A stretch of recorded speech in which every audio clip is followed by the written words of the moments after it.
Hello everyone, welcome to my channel Pooja Economics and this is Pooja Saroha.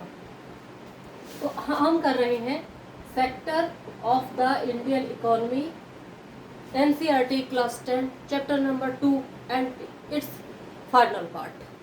तो देखिए last time हमने discussed unemployment पर हमने ख़त्म किया था, तो अब हम कर रहे हैं how to create more employment. देखिए इससे रिलेटेड है ना, एक छोटी सी बात मुझे याद आ गई। एक बार बहुत पहले की बात है, जब मैं बहुत छोटी थी, तो हमारे पड़ोस में हमारी एक दूर की रिश्तेदार रहने आ गई थी। तो एक दिन मेरी मदर ने ना उनको हंसी मजाक में ये बात बोल दी कि आपका स्कूल के पास घर है, तो आप ऐसा करो एक छोटी सी दुकान लगा लो जिसमें कॉपी किताबें पेंसिल और टॉफ़ी चॉकलेट वगैरह मिलेंगे और यकीन मानिए आपकी दुकान बहुत अच्छी चलेगी। तो अब पता नहीं तो जी मेरी मम्मी ने हंसी मजाक में कही थी ये बात या वो सीरियसली कही थी। ठीक 2-4 दिन के बाद ही उन्होंने अपनी दुकान शुरू कर दी थी और बाद में वो बढ़ते बढ़ते काफ़ी बड़ी हो गई थी। तो फिर मतलब अब हमारा जैसे ये टॉपिक है कि मोर एम्प्लॉयमेंट कैसे क्रिएट किया जा सकता है। तो और हमारे हरियाणा में भी एक कहावत है, भाई काम करनी है ना कामा का घाटा नहीं। मेरा इसका हिंदी में मतलब ये है कि जो इंसान काम करना चाहता है उसको चाहे कोई भी काम मिल जाए वो कर लेगा। तो सबसे पहले जैसा कि हमने एग्रीकल्चर पे ख़त्म किया था, 1 हेक्टेयर ज़मीन है वो 2 लोगों को 50 दिन तक काम दे सकती है, 50 डेज वर्क। क्यों? क्योंकि देखो उसमें पहले तो खेत को जोतेंगे, फिर उसमें जो भी खुदाई वगैरह बीज वगैरह बोना सिंचाई वगैरह, तो इसके लिए 2 लोगों की जरूरत पड़ेगी। तो हो गया।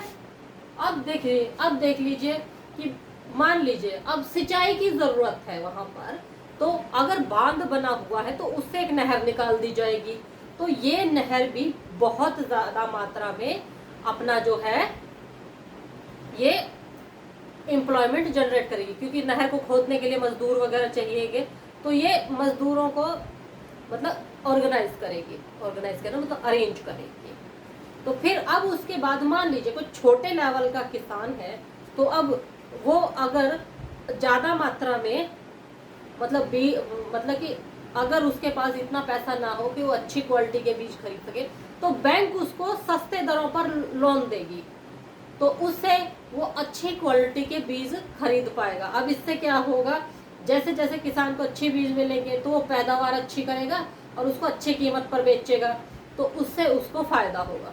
और अब क्या है कि अब मान लीजिए अब इन सामानों को इधर से उधर कह रही हूँ, मेरा मतलब एक जगह से दूसरी जगह पर ले जाने के लिए साधनों की जरूरत होगी। तो इससे क्या होगा कि इससे मतलब मिनी ट्रक ऑर्गेनाइज किए जा सकते हैं, जैसे हमारी भाषा में छोटा हाथी बोलते हैं। तो उससे ड्राइवरों को अरेंज करना होगा और उससे फिर एम्प्लॉयमेंट जनरेट होगा। ये डूरिंग द सीजनल है, ये डिस्गाइज इकोनॉमी मतलब अनएम्प्लॉयमेंट के बारे में बताया गया। तो उससे मतलब एक टाइम के लिए लोगों को रोजगार मिलेगा। और अब देख लीजिए, मान लीजिए अब कोल्ड स्टोरेज मतलब ऑर्गेनाइज कर दिए जाते हैं गाँव में, तो उससे क्या लोग होगा कि किसान अपना डेयरी प्रोडक्ट उसमें स्टोर करेगा और उसको शहरों में जाके बेचेगा, तो इससे उसको मुनाफा होगा। तो अब जब वो शहरों में जाके बेचेगा तो कई तरह के लोग हैं, पनीर बनाने की फैक्ट्री है, आइसक्रीम बनाने की फैक्ट्री है, तो वो अपनी फैक्ट्री जनरेट करेगी, तो इससे कई लोगों को रोजगार मिलेगा। प्लस में अब वो क्या करते हैं कि सिर्फ डेयरी प्रोडक्ट ही नहीं, अपने ये आलू टमाटर प्याज वगैरह ये भी स्टोर कर सकते हैं, इनको फैक्ट्री में बेच सकते हैं और फैक्ट्री वाले इनकी और चीज़ें बनाएंगे।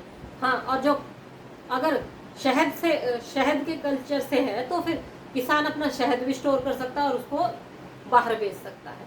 और अब भारत में जो 60% पॉपुलेशन है वो 5 से लेके 29 ईयर्स तक के लोगों की है, इनमें बच्चे भी हैं।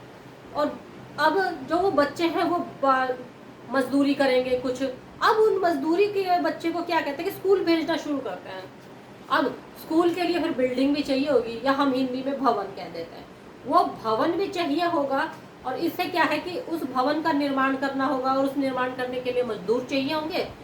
तो इससे क्या है कि एम्प्लॉयमेंट जनरेट हो सकता है। अब जब वो बच्चे पढ़ने लगेंगे तो उनके खाने पीने का और सेहत का भी ध्यान रखना होगा।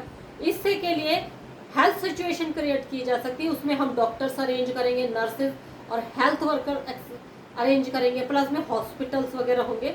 तो इससे भी लोगों को डॉक्टर का रोजगार मिलेगा, नर्स का और हेल्थ वर्कर का रोजगार मिलेगा। अब जब सब कुछ सही है तो इंसान का घूमने फिरने का भी दिल करेगा, टूरिज्म। तो अब टूरिज्म में क्या है कि जब लोग बाहर से हमारे देश में घूमने आते हैं तो उनको टूरिस्ट गाइड की जरूरत पड़ती है, जो उनको तरह बता सके कि ये चीज तब बनी थी, अब बनी थी। और इससे मतलब टूरिस्ट गाइड को जॉब मिलेगी और प्लस में हमारी इकोनॉमी भी बढ़ेगी और जीडीपी भी ग्रो करेगी। तो नेक्स्ट वन ये हमारा है राइट टू वर्क। अच्छा, एक क्वेश्चन पूछती हूँ, जो राइट टू वर्क है वो किस आर्टिकल के अंदर आता है? राइट टू वर्क आर्टिकल 41 के अंदर आता है, दिख रहा है? 41 के अंदर आता है और ये डीपीएसपी के अंदर आता है। DPSP directive principle of state and public, नहीं ये नहीं डीपीएसपी के अंदर आएगा। तो ये हम ज्यादा इसको इसके डिटेल में नहीं जाएंगे वरना ये पॉलिटी का चैप्टर हो जाएगा। तो अब ये आर्टिकल 41 के अंदर आता है और यही एमजी नरेगा, इसमें एक साल में 100 दिन का काम देने की योजना है। ये पहले ये इसका नाम सिर्फ नरेगा था और अब इसका नाम एमजी नरेगा है। डायरेक्टिव, हाँ इसका फुल फॉर्म है directive principle of state policies. अब हम आते हैं हमारे ऑर्गेनाइज्ड और अनऑर्गेनाइज्ड सेक्टर। ऑर्गेनाइज्ड सेक्टर वो होते हैं हमारे जिसमें मतलब कोई भी जो संस्था होती है वो प्रॉपर फिक्स होती है, इन द सेंस जैसे हमारी गवर्नमेंट सेक्टर्स है वो मतलब अगर कोई गवर्नमेंट एम्प्लॉय होता है, वैसे आज मतलब आज भी बड़ी बात मानी जाती है, हाँ भाई गवर्नमेंट एम्प्लॉय है, तो उसमें क्या होता है कि आपकी सैलरी फिक्स होती है। आप अगर महीने में कितने दिन की भी छुट्टी ले, हाँ एप्लीकेशन आपको देनी पड़ेगी छुट्टी की, ये बात है, आप चाहे कितने दिन की भी छुट्टी ले लेकिन आपकी वो सैलरी फिक्स होती है, तो वो आपको मंथ के एंड में आपको मिल जाएगी। लेकिन जबकि ऑर्गेनाइज सेक्टर में अगर आप काम करते हैं तब जाकर आपको सैलरी मिलती है। तो अब और प्लस में छुट्टी लेंगे तो जितने दिन की छुट्टी लेंगे उतनी तनख्वाह भी कटेगी। ऑर्गेनाइज सेक्टर में देखिए ऐसा है कि आपको ऐसे ही नहीं निकाल सकते, उनको प्रॉपर रीजन बताकर 1-2 महीने पहले बताना पड़ेगा कि हाँ भाई आपको निकाला जा सकता है। लेकिन जो ऑर्गेनाइज सेक्टर है, अनऑर्गेनाइज सेक्टर में कभी भी कह देंगे चलो फायर।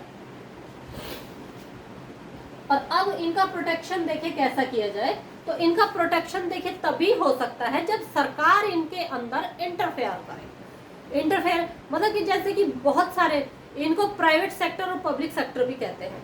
जो प्राइवेट सेक्टर है वो सिर्फ अपने ही मुनाफे के लिए काम करेंगे, वो दूसरों का मुनाफा इतना नहीं देखेंगे। लेकिन जबकि पब्लिक सेक्टर है वो अपने मुनाफे के साथ साथ दूसरों का भी मुनाफा देखेंगे। और यही वजह है कि आज भी हमारे भारत में लोग गवर्नमेंट सर्विस की तरफ ज़्यादा जाना प्रेफर करते हैं। तो अब इसमें क्या है कि अब गवर्नमेंट अगर इसमें इंटरफेयर करती है, इनकी पॉलिसी फिक्स कर देती है, इनके ऊपर अपने नियम लगाती है, तो ये ऑर्गेनाइज और अनऑर्गेनाइज सेक्टर को प्रोटेक्ट किया जा सकता है क्योंकि एक तरह से फिक्स होगा। अब जिस तरह की मान लीजिए कि गवर्नमेंट फिक्स कर दे कि हाँ भाई इतना हिस्सा तो प्राइवेट सेक्टर, इतना हिस्सा तो पर्टिकुलर लोगों को देना ही देना है, ये न्यूनतम मजदूरी दर है, हाँ भाई इतनी तो देनी है, तो फिर आगे वो घपलाबाजी नहीं कर सकेंगे। अब किसानों की वो एमएसपी फिक्स करते हैं, हाँ भाई ये न्यूनतम प्राइस है, अब इससे नीचे वो ले नहीं सकेंगे, दे नहीं सकेंगे। मतलब ऑर्गेनाइज सेक्टर फिर फोर्स नहीं कर सकेगा किसानों को कि हाँ भाई अगर मान लीजिए एमएसपी 10 रुपीज़ है तो वो 8 रुपये भी देने की कोशिश करेगा तो भी वो नहीं लेंगे, वहाँ 10 है हम 8 कैसे ले लेंगे। तो इस तरह से ऑर्गेनाइज सेक्टर को प्रोटेक्ट किया जा सकता है। तो ये चैप्टर हमारा खत्म हो गया है। अगर आपको मेरा काम पसंद आता है तो प्लीज़ मेरे चैनल को लाइक कीजिए, शेयर कीजिए, सब्सक्राइब कीजिए। फिर मिलती हूँ आपसे, तब तक के लिए स्वस्थ रहिए, खुश रहिए, धन्यवाद।